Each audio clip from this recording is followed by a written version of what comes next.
Hoje é uma beleza, né? Eu estava aqui conversando com o produtor, hoje é uma maravilha, né? Hoje o indivíduo não precisa sair de casa para mais nada, só para trabalhar, ainda, né?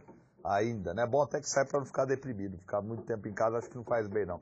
Porque hoje é remote bank, não é? É home bank, é home broker, não é? E agora você não precisa nem se preocupar, porque os professores de solução vão além do seu computador, vão para o seu celular, olha que maravilha, né? Saiu de casa, vai assistir a nossa aula, não é isso? Tá no metrô, vai assistir nossa aula, tá numa praça, cuidado para não roubar o celular, hein? Fica atento, hein? Mas tá assistindo uma aula, não é isso, né? Olha que maravilha, viva a tecnologia, né? Que bênção isso, pode estudar à vontade, né? Aí do seu celular, né? Do seu mobile, né? Que chique, eu gosto disso aí, mobile, né? Olha que beleza, né? Com todo o conforto do mundo, né? Só não passa, só não estuda, quem não quer, não é isso, meu amigo? Vai garantir a sua funcional, vamos garantir a sua funcional, e já que nós estamos querendo garantir sua funcional, vamos falar das garantias. Esse é o nosso tema, as garantias. Primeira coisa, olho no olho do seu professor, eu quero que você guarde isso. Eu tenho garantias. Quando eu falo garantia, que garantia? É uma proteção, é uma garantia. Não é? Então, o banco vai lhe fazer um empréstimo muito grande. Um banco vai fazer um empréstimo muito grande para o Marco Antônio, vai fazer um empréstimo muito grande para uma empresa, para o Grupo Solução, vai fazer um grande empréstimo para uma empreiteira. O que o banco exige? Não é como uma forma de minimizar os seus riscos. Garantias. Então, as garantias são o quê? São mecanismos para se minimizar riscos. Se o devedor não pagar, o bem será dado como garantia. Essa é a ideia da garantia. Não é? Ou alguém vai ser como garantidor, não é? E quando nós falamos de garantias, não é? Presta atenção nas minhas mãos agora. Eu tenho as garantias reais e eu tenho as garantias pessoais. Eu tenho as garantias reais e eu tenho as garantias pessoais. Vou começar pelas garantias pessoais. Garantia pessoal já está falando, é pessoa, é uma outra pessoa garantindo. Por exemplo, não é? Vou te dar uma atividade corriqueira do dia a dia, vou sair até do sistema financeiro, não é? O cidadão vai alugar um imóvel, o que a imobiliária exige sempre? O fiador está oferecendo o quê? Não é? Uma garantia pessoal, quer dizer, se aquele que está alugando a casa não pagar, não é, o fiador será chamado a pagar. Então está dando uma garantia para o proprietário da casa. É uma garantia pessoal. Não é o avalista. Então de repente alguém vai tomar um dinheiro emprestado, não é? Aí na praça vai tomar um título, não é? E aí exigem dele um avalista. É o quê? Uma outra pessoa. Se ele não pagar, aquela outra pessoa pagará. É o avalista. Como eu tenho pessoa física envolvida, então é uma garantia pessoal. Aval e fiança são garantias pessoais. Guarda isso aqui, ó, no seu coração, tá certo? Aval e fiança são garantias pessoais. Depois nós vamos ver a diferença. Calma, vamos chegar lá. Agora veja, não é? Eu tenho as chamadas garantias reais. Garantias reais, vamos lembrar do latim? Latim real vem de res, não é? Daí república, não é? Coisa do povo. Não é garantia real, são coisas que são dadas e garantias.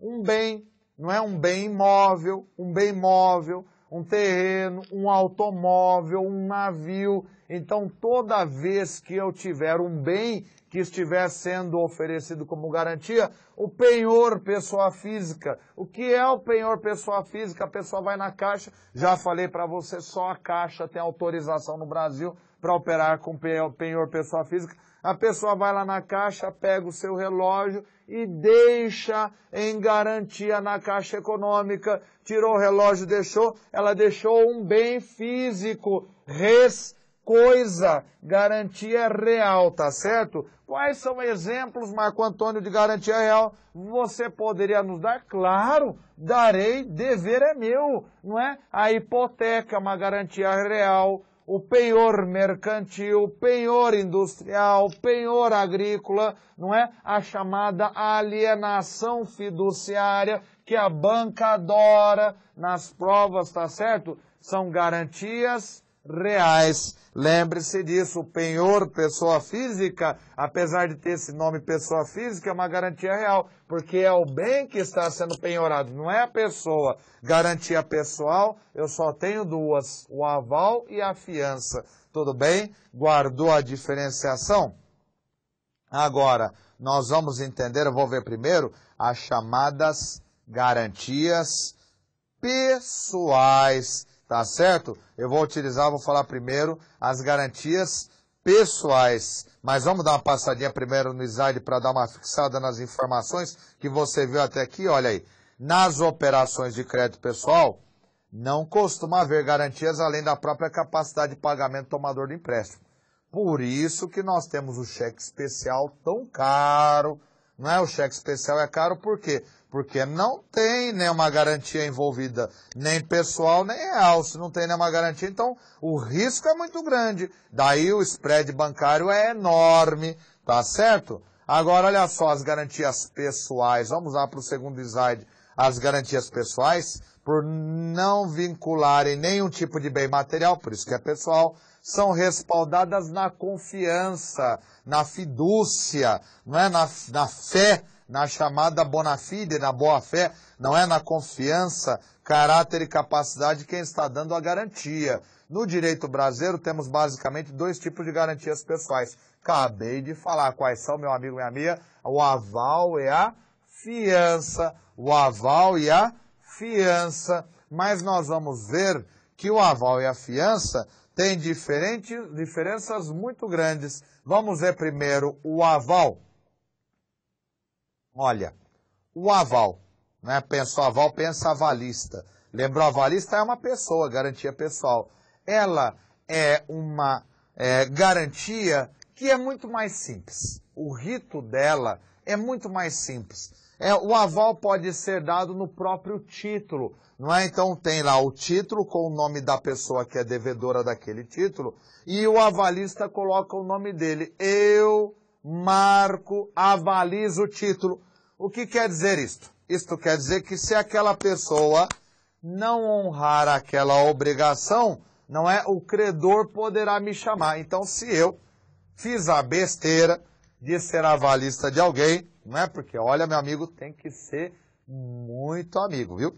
Tem que ser amigo demais. Olha, meu cunhado é um cara muito honesto. Uma vez ele pediu para ser fiador. Não foi nem avalista. Eu não aceitei, não é? Até hoje eu tenho uma certa dor moral de não ter sido fiador dele. Mas eu prefiro ter uma dor moral do que ter uma dor no bolso. Não é isso, né? Então, veja bem, vamos dizer que de repente Marco Antônio, né, mudou de religião, não é isso? Agora ele acredita nas pessoas, ele é uma pessoa que acredita na boa fé, e aí vem um amigo dele e fala, olha Marco, eu fui tomar uma operação de crédito e precisava de um avalista, não é isso? Você poderia ser um avalista? Eu, claro. Aí ele vai me mostrar, ele vai até lá levar a hora que for assinar o título, aí eu assino também, só que eu coloco, meu Marco Antônio avalizo. Eu virei avalista dele. Se ele não pagar, o Marco Antônio, não é isso? Vai ter que pagar, não é? Agora você não sabe o que é o pior. Eu vou te contar agora, ele não precisa pagar primeiro, eu posso ser chamado a pagar antes dele. Como, professor? Mas espera aí, o senhor não entrou para dar garantia? Meu filho, mas o avalista, ele não tem preferência de ordem. O que quer dizer no direito civil não ter preferência de ordem? Quer dizer que o credor pode chamar a pagar aquele título, tanto o devedor como o seu avalista, sem preferência de ordem. Um dia eu falei isso, o aluno quase teve um treco na sala. Eu já falei, na hora que ele quase teve um treco, eu já achei um avalista na minha sala de aula. Olha um avalista aí. Não é? Produtor, eu olhei para a cara dele, esse foi avalista. Porque aí ele se tocou o risco que ele estava correndo. Lógico que se eu sou avalista e eu fui chamado a pagar aquela obrigação, cabe uma ação regressiva contra o devedor, né? Ó, meu amigo, eu fui seu avalista, me chamaram antes, eu paguei, tá me entendendo? Eu paguei, né? Levei a pemba e agora eu vim cobrar de você, tá certo, né? Não é? Tá ok? Então, no aval é uma garantia pessoal, primeira coisa você vai lembrar. Segundo, o rito é simples, é avalizado no próprio título da operação. E terceira coisa, não tem preferência de ordem na cobrança, tá certo? E a quarta, eu vou dar a mais para você. É fria, foge desse negócio aí. É fria, tá certo?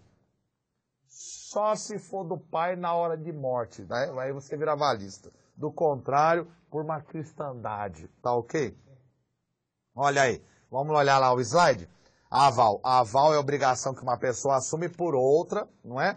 A fim de garantir o pagamento de um título de crédito. Aquele que concede o aval se denomina avalista, é avalista, e a pessoa em favor de quem foi concedido é o avalizado, tá certo? O avalista é o garantidor, e o avalizado é o garantido, não é? Olha só, o aval ainda, né? A simples assinatura na parte da frente do título é considerada aval, desde que não se trate de assinatura do sacado e do sacador. Ou seja, que tem quem está tomando a operação e quem é o credor da operação. Então, a simples assinatura assinou, não é, meu amigo, não se assina nada, e para se assinar se pensa nele.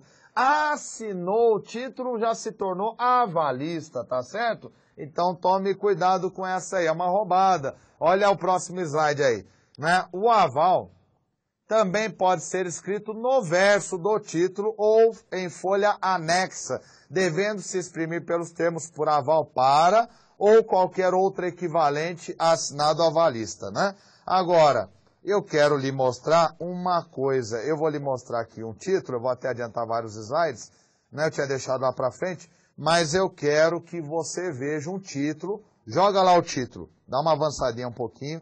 Isso, obrigado. Né? Eu deveria ter deixado antes, mas eu já me entusiasmei, vou mostrar agora mesmo. Dá uma olhada aí. Né? Nós temos aí um título, não é? Um título de R$1.000. E se você olhar, né? Olha onde está a assinatura de quem é o devedor. Né? Tá lá embaixo, no canto direito, Cuiabá, 10 de março. Né? Olha o nome, não é do devedor. Inocente de tudo. Inocente de tudo, não é? Agora você não está enxergando, não é? Está do lado esquerdo, em vermelho, o nome do avalista, não é? Que é o mesmo que vai aparecer aqui atrás também, avalizo Pedro Laranja. Você me acredita que as pessoas colocam isso na internet? Não é? Então, meu candidato, minha candidata, não é? Se você tiver um devedor chamado Inocente de Tudo, não é? Vai procurar um avalista chamado Pedro Laranja, e esse é o avalista. Bom, eu tenho certeza que depois dessa besteira toda, se cair na tua prova é questão garantida. Não tem como errar, tá certo? Vou até voltar lá para trás e vamos ver um outro título, uma outra garantia. Vamos ver agora a chamada fiança. Fiança também é garantia pessoal. Agora, eu vou evocar para você uma coisa que está fora do sistema financeiro. Por quê? Porque é mais comum, é mais fácil e você vai guardar mais fácil se você lembrar. É corriqueiro. Imóvel. Imóvel. Vai alugar, sempre exige um fiador. Não é? Vou pegar exemplo. Pegou imóvel, então o cidadão foi alugar, o Inocente de Tudo foi alugar o imóvel, aí o Inocente de Tudo alugou o imóvel, chamou o Pedro Laranja para ser o fiador dele.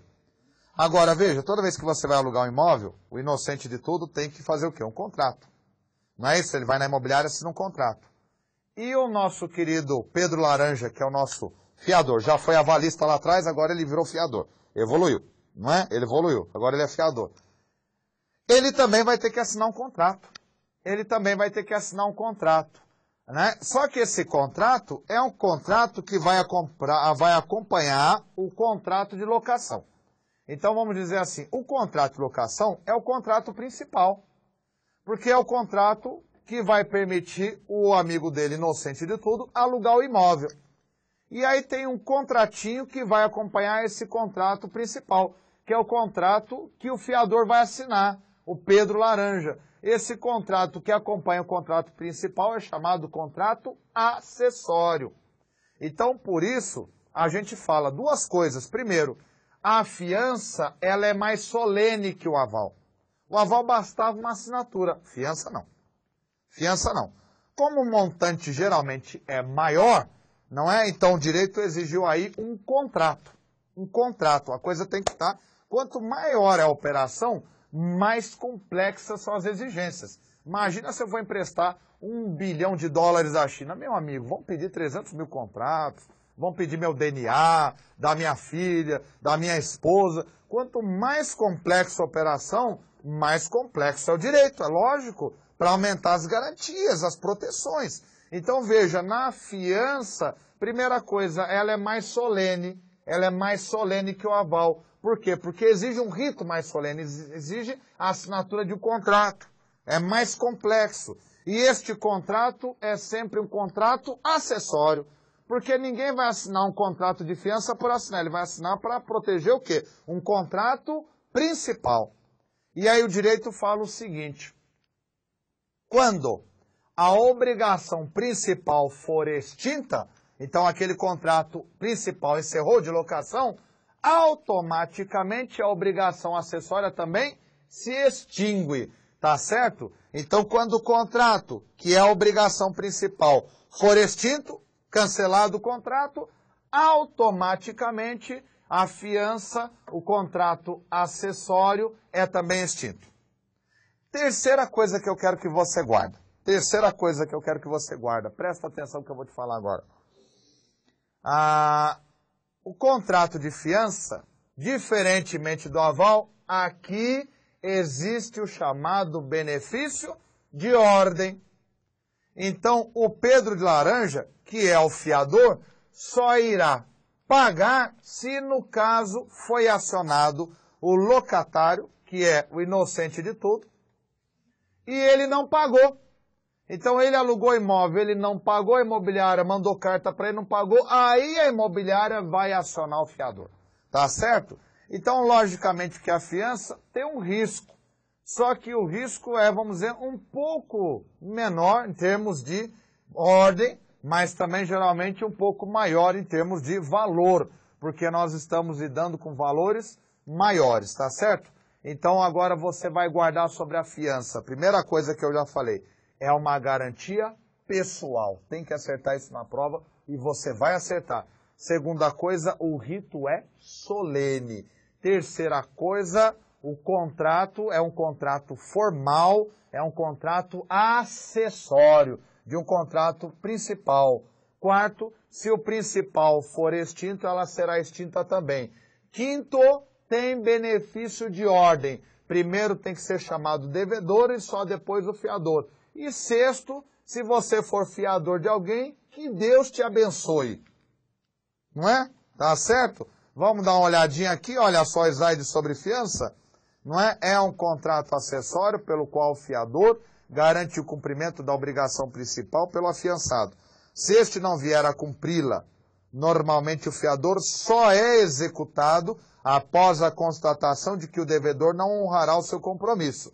Professor, por que neste texto, que eu sei que o senhor gosta de tirar esses textos, né, de sites na internet, Banco Central, não é, Banco do Brasil, de outras entidades, não é? Por que está lá se normalmente o fiador só é executado, não é sempre após a constatação de que o devedor não pode pagar? Olha, se eu sou um fiador suicida, eu posso colocar no contrato que eu estou dispensando o benefício de ordem. E aí eu posso ser acionado antes do devedor. Né? Mas, já a regra geral, ninguém faz isso aí, porque é um favor que você está fazendo ser fiador e seria um tiro no pé. Você, o fiador, aumentaria mais ainda o risco dele, desnecessariamente. Então, regra geral, é mantido o benefício de ordem. Tá certo? Olha aí, né? A fiança é também chamada de fidejussória. Fidejussória, professor, olha, eu não paguei curso de solução para ser ofendido, hein? Que negócio é esse de fidejussória? Fides é fé. Fides é fé, é porque envolve a fé, não é? Olha só, a fiança é também chamada de fidejussória por ser decorrente da fidúcia. Fidúcia, ou seja, a confiança. Ocorre quando a terceira pessoa se propõe a pagar dívida do devedor, se este não fizer, é contrato acessório unilateral, solene, porque é escrito, e em regra, gratuito, é formal, é solene, tá certo? Agora, eu brinco muito, olha só, né? Agora eu fiz esses resuminhos aqui, olha aqui comigo, me acompanha. É acessório porque garante a obrigação principal. É acessório porque garante a obrigação principal. É unilateral porque só gera obrigação para o fiador com relação ao credor. É unilateral. Quer dizer, o credor não tem nem obrigação com o fiador, é só o fiador. Quando tem obrigação das duas partes, candidato, a gente fala que o contrato ele é bilateral. Aqui é unilateral porque é só o fiador que tem obrigação. Não é, quer dizer, se não pagou o devedor, ele tem que pagar. Outra, é solene porque depende de forma escrita, imposta pela lei, sua validade fica condicionada à outorga uxória, não é a obrigação imposta. É gratuito porque o fiador, não é, em geral, nada recebe. Não, como não recebe? O fiador recebe a gratidão. Não é a gratidão, o agradecimento, não é? Inspira-se apenas no propósito de ajudar o afiançado. E quando o afiançado não paga, ainda recebe a conta, não é? Como não recebe? Não é? Mas cada besteira que a gente lê por aí, não é? Recebe uma gratuidade. Bom, professor, mas o senhor realmente não é de Jesus, professor. O senhor não é de Jesus, tá produtor rindo aqui, tá a produção toda rindo. Não, o senhor não é de Jesus. Não, veja bem, eu estou brincando muito com vocês, né? Mas joga o professor aí. Né? Eu já emprestei dinheiro para os outros, já emprestei para vários amigos, né? Mas o Marco Antônio, ele tem uma filosofia que é a seguinte, eu vou lhe explicar. Que é uma boa filosofia de vida. Eu aprendi com um tio meu, gostei e adotei. Ele falou, filho, não é que você não deva ajudar o próximo, você deve ajudar sim. Quando alguém precisa de dinheiro, você empresta. Mas você sempre empresta a fundo perdido. Você sabe que é emprestar a fundo perdido? É emprestar aquele dinheiro que você acredita que nunca mais vai voltar. Então, você empresta só uma porcentagem tão pequena, que se ele não pagar, você não vai ficar pé da vida o suficiente para perder a amizade. Tá certo? Porque se você emprestar muito dinheiro, você vai perder duas coisas. Você vai perder o dinheiro e o amigo. Agora, se você emprestou pouquinho e ele não te pagou, não tem problema. Você vai perder só o dinheiro e preserva o amigo. Então, aprende, né? Essa eu aprendi com o tio, achei muito boa, estou passando para frente. E lógico, né? Às vezes é um caso de um familiar que você confia muito, então você vai ser fiador dele. Eu, particularmente, né? Estou dispensando tal benefício. Vamos lá, né? O benefício de ordem, um dos efeitos da fiança, é uma prerrogativa do fiador de exigir que os bens do devedor sejam executados antes dos seus. Então vamos imaginar que o devedor não pagou na praça, não é mais tem bens que podem ser mandados à penhora. Então é um direito do fiador mandar os bens dele à penhora para que a obrigação seja honrada. Lógico, agora eu vou sair do mercado imobiliário e estou entrando no mercado de crédito. Né? Então no mercado de crédito eu tenho que lembrar que além do fiador, não é eu posso arrolar os bens do devedor. Então eu fui fiador naquela operação de crédito, não é? Mas eu sei que o meu amigo tem bens. E na hora H eles vieram para cima de mim porque ele não pagou e ameaçaram de mandar penhora meus bens. Não, quem tem que ir primeiro são os bens do credor. Olha a gestão de riscos aí, tá certo? Outro slide aí, para você fixar bem. A prerrogativa assenta-se no fato de que a obrigação do fiador é subsidiária, vez que se trata de garantia da dívida principal. Não é? Olha teu professor aqui. Lembra que eu falei que no aval não tem benefício de ordem. Por quê? Porque o avalista tem responsabilidade solidária. Ele responde ao mesmo tempo. E aqui, na fiança, ele tem benefício de ordem. Então, aqui a responsabilidade é subsidiária. Tá ok? Agora, eu fiz essa sequência de slides especialmente para você, porque eu quero que isso entre na sua cabeça e não saia mais até o dia da prova. Depois da prova, pode sair da sua cabeça. Mas não vai sair, porque você vai entrar no mundo dos bancos, você vai ficar tão encantado que você vai ver tudo aqui que você aprendeu com a gente no Solução e vai querer aprender mais ainda. Eu tenho certeza disso, né? Porque é um mundo realmente fascinante. Olha aí as diferenças entre aval e fiança. Vamos lá para as diferenças entre aval e fiança. Eu fiz essa sequência especialmente pensando para você guardar. Olha primeiro aí. O aval e a fiança, apesar de terem pontos em comum, são distintos. A seguir as diferenças entre ambos. A fiança é contrato previsto no Código Civil. enquanto que o aval é a garantia própria dos títulos de crédito, é no próprio título, a qual ocorre por meio de uma simples declaração de vontade do avalista, a sua assinatura. 2. Segunda diferença, o aval, como regra geral, deve ser lançado diretamente no título, bem como continua valendo mesmo sendo nula a obrigação do avalizado, exceto se houver vício de forma, e já na fiança é um contrato acessório que depende para a sua existência do contrato principal. Desse modo, sendo nula a obrigação do afiançado, se extingue também a obrigação do fiador. Terceiro, o avalista se equipara ao avalizado. Assim sendo, o credor tem a opção de cobrar a dívida diretamente do avalista, enquanto que na fiança há o benefício de ordem. Ou seja, o fiador pode exigir, no caso de não cumprimento da obrigação, que o credor cobre primeiro o afiançado. Quarta diferença, na prestação da fiança, sendo o fiador casado, será necessária a outorga do cônjuge, enquanto que no aval não prescinde da autorização conjugal. Não estou entendendo, professor. Você não está entendendo, mas eu lhe explico. Antes que a patroa explique. Você vai ser fiador. Né? É o teu patrimônio, é o teu nome que está entrando, é o teu patrimônio junto. Não é só o teu nome. Eu vou ser fiador, sabia? Não é? Então, se não pagar, eu pago. Aí, se você não pagar, entra o teu patrimônio. O banco vai mandar penhora os seus bens. Tá me entendendo a conversa? Agora você é casado. Aí o banco vai mandar os seus bens e os bens dela, tua esposa vai, ó. Ou do seu esposo, minha querida, roda junto. Entendeu? Eu falo mais pra eles porque eu sei que é homem que gosta de fazer essas coisas. Mulher não faz. Entendeu? Só se ela for louca. Não é? Geralmente as mulheres que eu conheço são muito ponderadas, são muito melhores administradoras que os homens do dinheiro. Não é? Apesar de todas as piadinhas feitas no mercado.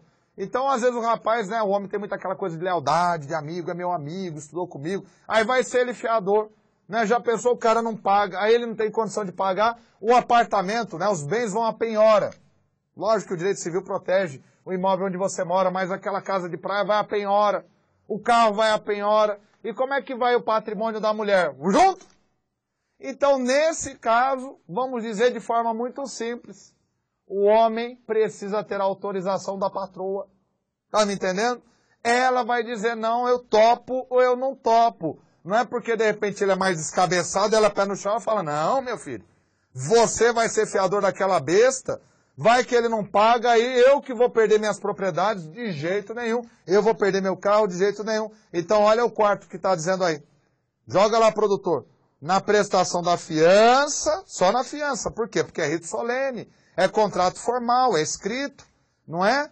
Na prestação da fiança, sendo o fiador casado, se ele for casado, será necessária a outorga do cônjuge, quer dizer, ele vai precisar da autorização da esposa, enquanto que o aval não prescinde da autorização conjugal, tá certo? Então tá aí, não é? Para você verificar. Agora nós vamos deixar a fiança e o aval, eu vou dar uma paradinha aqui, na próxima aula eu vou retomar a partir das garantias reais, tá certo? Desculpa qualquer brincadeira, às vezes eu me animo demais, mas eu espero que tenha ficado bem firme na sua cabeça a diferença de aval e fiança, porque principalmente o BB, Banco do Brasil, adora esse tipo de questão.